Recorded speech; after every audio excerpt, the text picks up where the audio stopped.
Hello दोस्तों, स्वागत है आपका हमारे यूट्यूब चैनल में। आज हम लोग 6 सितंबर की थर्ड शिफ्ट के क्वेश्चंस डिस्कस करेंगे आपके सामने, जो कि आपके रेलवे ग्रुप डी परीक्षा 2022 की है। यहाँ पर हम लोग आपको दिखाएंगे मैथ्स के क्वेश्चंस, आपके न्यूमेरिकल्स हैं फिजिक्स के, और बाकी करंट अफेयर्स, स्टैटिक जी के, सारा कुछ यहाँ पर डिस्कस करेंगे। बहुत सारे क्वेश्चन हमें मिले हैं जो कि ऑथेंटिक है, बच्चों के द्वारा दिए गए हैं। अगर आपको हमारा वीडियो अच्छा लगे तो चैनल को लाइक सब्सक्राइब जरूर करिएगा। तो चलिए आज देखते हैं कि आज का पैटर्न कैसा रहा और डिफिकल्टी लेवल क्या था। तो अगर डिफिकल्टी लेवल की बात करें तो आज की जितनी भी थर्ड शिफ्ट हो रही हैं उनका लेवल तो अप हो रहा है। जैसे कि देखिए ये शिफ्ट थी तो काफ़ी डिफिकल्ट थी, बच्चों को प्रॉब्लम आई है आज। तो देखते हैं, पूछा गया था कि राजस्थान में पंचायत व्यवस्था सर्वप्रथम कब लागू करी गई थी। तो नागौर डिस्ट्रिक्ट में लागू करी गई थी, ये आपको पता है, लेकिन पूछ लिया गया कब लागू करी गई थी। तो सन 1959 में की गई थी, यानी कि 1959 में पंचायती राज सिस्टम सबसे पहले राजस्थान में लागू किया गया था। नेक्स्ट क्वेश्चन आपसे पूछा था कि एक आपका लेंस है, पता नहीं है लेंस, लेकिन उसकी पावर दी है कितनी, +4 डायोप्टर। तो आप सीधा सीधा अंदाजा लगा सकते हैं कि ये आपका कौन सा लेंस है, ये आपका उत्तल लेंस हो जाएगा, क्योंकि प्लस रहेगा तो हमेशा मैंने बताया था उत्तल लेंस होगा, माइनस होगा तो अवतल लेंस होगा। यहीं से पता लगा सकते हैं, क्योंकि पावर बराबर होता है 1/f। तो पावर आपको कितनी दी है, 4 डायोप्टर, तो f कितना हो जाएगा, 1/4 हो जाएगा। लेकिन ये मीटर में रहता है, इसको सेंटीमीटर में करेंगे हम लोग, तो 100 से गुणा करेंगे तो आपकी फोकल लेंथ कितनी आ जाएगी, 25 सेंटीमीटर। आपकी फोकल लेंथ कितनी आ गई, 25 सेंटीमीटर। अब हम लोग लेंस फॉर्मूले में रख देंगे। तो लेंस फॉर्मूला क्या होता है, 1/f बराबर 1/v माइनस 1/u। 1/v कितना होगा आपका, यही आपको निकालना है, माइनस 1/u। ये आपने निकाला है, कितना है आपका, 15 सेंटीमीटर है। 15 कर दीजिए इसको। अब आप क्या करेंगे, इसको उधर ले जाएंगे तो वो ऐड हो जाएगा, 1/15 प्लस 1/25। आप इसका जब एलसीएम लेंगे, एलसीएम आपका कितना आ जाएगा, एलसीएम इसको कुछ 45, 50, 75 मान लेते हैं, 75 मान लीजिए। तो ये कितना आ जाएगा, 5 आ जाएगा ऊपर, और ये कितना आ जाएगा आपका 25 तियां होगा।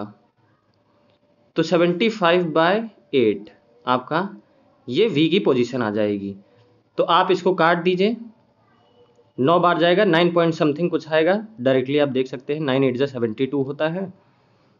तो अब 30 आया, तो 9 चौक 28 होता है, 9 चौक 8 चौक 32 हो जाता है। तो ज़्यादा हो जाएगा, 3 बार जाएगा, 24 करेंगे, 3 बार जाएगा, 9.3 समथिंग आपका आंसर आ जाएगा। तो ये है आपका सेंटीमीटर में आंसर आएगा। तो ये क्वेश्चन आपसे ऐसे पूछे जा रहे हैं। नेक्स्ट क्वेश्चन हम लोग देखते हैं क्या पूछा था आपसे। नेक्स्ट क्वेश्चन आपसे पूछा था कि निःशुल्क एवं अनिवार्य शिक्षा प्रदान किस अनुच्छेद में किया जाता है। तो आर्टिकल 21 है, जिसमें कंपलसरी और फ्री एजुकेशन आपका दिया गया है संविधान में अपने। उसके बाद आपसे पूछा था कि निम्नलिखित में से कौन सी एक शास्त्रीय भाषा है। तो 6 शास्त्रीय भाषाएं हैं, अच्छे से आप सभी को बता रखा है, मलयालम, तमिल, तेलुगु, कन्नड़ और आपका संस्कृत हो गया। 6 भाषाएं हैं टोटल आपकी, कितनी, 6 शास्त्रीय भाषाएं हैं। आपको ये सेशन मैंने अच्छे से करा रखा है लैंग्वेजेस वाला। हर शिफ्ट में देखिए क्वेश्चंस यहाँ से पूछे जा रहे हैं, तो लैंग्वेजेस वाला पोर्शन जरूर करके जाइएगा आप लोग। गाइस, अगर वीडियो अच्छी लग रही हो तो कमेंट सेक्शन में जरूर बताइएगा। आप लोग कुछ बताते नहीं हैं तो मुझे पता नहीं चलता है कि क्या मेरी वीडियोस आप तक अच्छी पहुंच रही है, नहीं पहुंच रही है, तो जरूर बताया करिए। अच्छी लगे तो भी, बुरी लगे तो भी बताया करिए एक बार। अब देखिए पूछा है, माउथ कैविटी जो होती है वो किसका एक पार्ट है। तो आपका डाइजेस्टिव सिस्टम का पार्ट है, क्योंकि माउथ से ही आपका पाचन क्रिया शुरू हो जाती है। तो क्या हो जाएगा आपका, पाचन तंत्र जो है किसका एक हिस्सा है, आपका पाचन तंत्र का हिस्सा है, जो माउथ कैविटी है। उसके बाद जो आपका गणतंत्र दिवस है कौन एड्रेस करता है, रिपब्लिक डे पे, यानी कि जो 26 जनवरी है वह, उस पर राष्ट्रपति आपका संबोधित करते हैं। और 15 अगस्त वाले दिन कौन संबोधित करता है, आपके प्रधानमंत्री, पीएम करते हैं। ये चीजें मैंने बताई थी, पीएम वाला पूछ चुका है, तो अब देखिए ये यहाँ पर पूछ लिया है, दोबारा भी पूछ सकता है, क्योंकि क्वेश्चंस काफी ज्यादा रिपीट हो रहे हैं इस बार। निम्न में से पूछा है कि मेडिकल ट्री किसे हम लोग कह सकते हैं। तो नीम को हम लोग क्या कह सकते हैं, औषधीय पेड़ कह सकते हैं। तो ये क्वेश्चन आपका आज पूछा गया था। नेक्स्ट देखिए, मैथ्स का क्वेश्चन हमें मिला है, तो मैंने यहाँ पर पुट कर दिया, आप लोग देख लीजिए मैथ्स का क्वेश्चन कैसे आया था। आपसे पूछा था, प्रिंसिपल दिया था, यानी कि मूलधन दिया है 16,000 रुपए, दर कितनी है 20%, समय है 1 वर्ष, लेकिन हाफ ईयरली कंपाउंड इंटरेस्ट आपको निकालना है। जब आप आधा करेंगे तो रेट क्या हो जाएगा, 10%। 10% रेट हो गया। आप लोग ये बताइए कि जब हाफ ईयरली करेंगे तो कितना, 2 साल टाइम कितना हो जाएगा, 2 वर्ष हो जाएगा, 2 ईयर्स हो जाएगा आपका। तो 2 वर्ष का मिश्र धन कितना हो जाएगा, 10% पर, दर इसकी कितनी हो जाएगी, 21% हो जाएगी। ये कैसे होती है, आप लोग बहुत मेथड से इसको कर सकते हैं, सबसे सिंपलेस्ट मेथड यही है। अगर 10% रहे तो आप लोग क्या करते हैं, जैसे कॉन्जिक्यूटिव डिस्काउंट निकालते हैं, जैसे कि 10 + 10 + 10 × 10/100, ये मेथड आपको पता होगा। ये काट दिया तो 20 और +1 21, यानी 21% आप यहाँ से निकाल सकते हैं। कोई भी वैल्यू रखी रहे, जैसे कि 15% है, आपको 2 साल का इसका अगर निकालना है डायरेक्टली निकाल सकते हैं। 15 + 15 करिएगा, +15 × 15, इसको तो अगर टाइम नहीं है जल्दी में हूँ, वरना आपको अच्छे से ये कर लीजिएगा, 2 वर्ष का आपका रेट निकल आएगा। वरना आप लोग कैसे कर सकते हैं, बहुत से मेथड्स हैं। 20 को आप लोग क्या करेंगे, इसको फ्रैक्शन में कन्वर्ट कर लेंगे, काट देंगे तो क्या 1/5 आ जाएगा। तो यानी कि आप इसको 5 क्या मान सकते हैं, 1 ये मान लेंगे आप क्या है कि ये मूलधन है और ये क्या है आपका मिश्र धन है। ठीक है, दूसरे वर्ष में भी यही रहेगा और यही रहेगा, गुणा कर लेंगे आपस में, ऐसा भी कर सकते हैं। तो हम यहाँ पर सिंपलेस्ट मेथड करेंगे। आपका कितना है रेट, अब कितना हो गया, 21% हो गया। ठीक है, और अब सीधा सीधा आप सिंपल इंटरेस्ट का फॉर्मूला लगा दीजिए, P × R × T, टाइम कितना है, 2 वर्ष है, अपॉन 100, काट दीजिए। 2 यहाँ पर कर ही लिया है हमने, अब यहाँ पर टाइम, ओके, 16,000 गुणे आप 21 × 1/100 कर देंगे, बस सिंपल सा। अब आप लोग 21 को 16 से गुणा कर लीजिए, आपका आंसर आ जाएगा, मिश्र धन आपका आ जाएगा।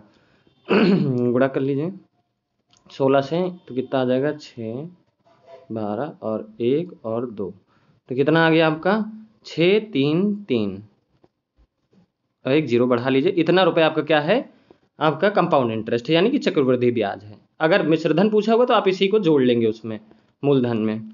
नेक्स्ट क्वेश्चन आपसे पूछा था कि आपको सही सुमेलित करना था। अब इसको सही सुमेलित जैसे कैसे करेंगे, NaHCO3 क्या होता है, NaHCO3 आपका होता है वॉशिंग सोडा, ये बेकिंग सोडा, सबको पता होगा। NaHCO3 क्या होता है आपका, बेकिंग सोडा होता है। उसके बाद NaOH क्या होता है आपका, कास्टिक सोडा हो जाएगा। ठीक है, अब यहाँ पर मुझे बताइए कि ब्लू पेट्रोल कौन सा है, वॉशिंग सोडा कौन सा है। ये आपका Na2CO3 10H2O क्या हो जाएगा, वॉशिंग सोडा, और CuSO4.5H2O ब्लू पेट्रोल हो जाएगा। तो ये आपको सही सुमेलित करने का ये चीज़ पूछी गई थी। तो आपसे केमिकल फॉर्मूले समझ लीजिए पूछे जा रहे हैं। उसके बाद आपसे पूछा था कि कौन सा राज्य FDI में शीर्ष पर है। तो FDI में शीर्ष पर फॉरेन डायरेक्ट इन्वेस्टमेंट होता है, सबसे ज़्यादा फॉरेन डायरेक्ट इन्वेस्टमेंट कहाँ होता है, कर्नाटक में। नेक्स्ट क्वेश्चन था कि मीथेन को जलाने पर कौन सी गैस निकलती है। जब आप एयर में मीथेन को जलाएंगे ऑक्सीजन के फॉर्म में, तो वो क्या बना लेगा, कार्बन डाइऑक्साइड और पानी रिलीज होगा। तो ये चीज़ें आपसे पूछी गई थी।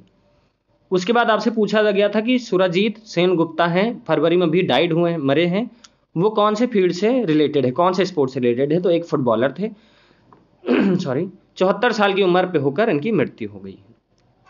उसके बाद आपसे पूछा था कि दूध सफ़ेद क्यों दिखाई देता है। तो देखिए, दूध आपका सफ़ेद इसलिए दिखाई देता है, जो आपके मिल्क के पार्टिकल्स होते हैं वो क्या कर देते हैं, स्कैटर कर देते हैं, जो लाइट उस पर गिरती है उसको फैला देते हैं, यानी कि रिफ्रैक्ट करते हैं। जैसे प्रिज्म होता है, प्रिज्म की तरह ये लोग जो दूध के पार्टिकल्स हैं उसी तरह बिहेव करते हैं। तो क्या होता है कि वो कोई भी जो मिल्क के पार्टिकल्स होते हैं, सारी जो वेवलेंथ होती हैं रिफ्लेक्ट कर देता है, किसी को अब्जॉर्ब नहीं करता है, तो उसका कलर सिर्फ और सिर्फ आपको सफ़ेद दिखाई देता है। तो ये चीज़ें आपसे पूछी गई थी। आपसे पूछा गया था कि वोल्टेज किसके डायरेक्टली प्रोपोर्शनल होता है। तो देखिए, सभी को ओम्स लॉ पता है, V = IR होता है। तो किसके समानुपात है, I के भी है, R के भी है, दोनों के हैं।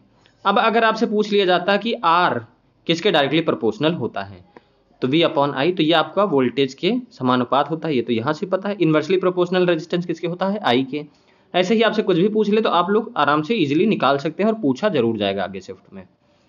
उसके बाद पूछा गया था कि फ्यूज वायर जो होती है उसकी रेटिंग क्या होती है। तो उसकी रेटिंग किस पे डिपेंड करती है, तो उसकी मोटाई पे, जो फ्यूज वायर का तार होता है उसकी मोटाई पर ही निर्भर करती है। उसके बाद आपसे पूछा था कि जो सोलर सेल होता है वो सोलर एनर्जी किस में कन्वर्ट करता है।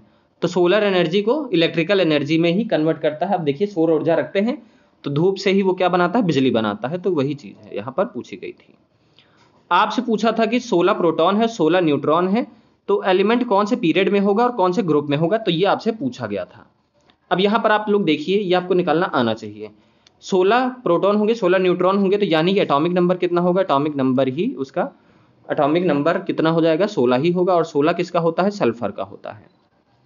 ये तो आप लोग सीधे सीधे बता लेते। सल्फर कौन से पीरियड और कौन से ग्रुप में होता है, देखिए इसका आप लोग देखते होंगे कि जब आप इसका इलेक्ट्रॉनिक विन्यास कर लीजिए 16 का 2,8,6, ये 6 आया।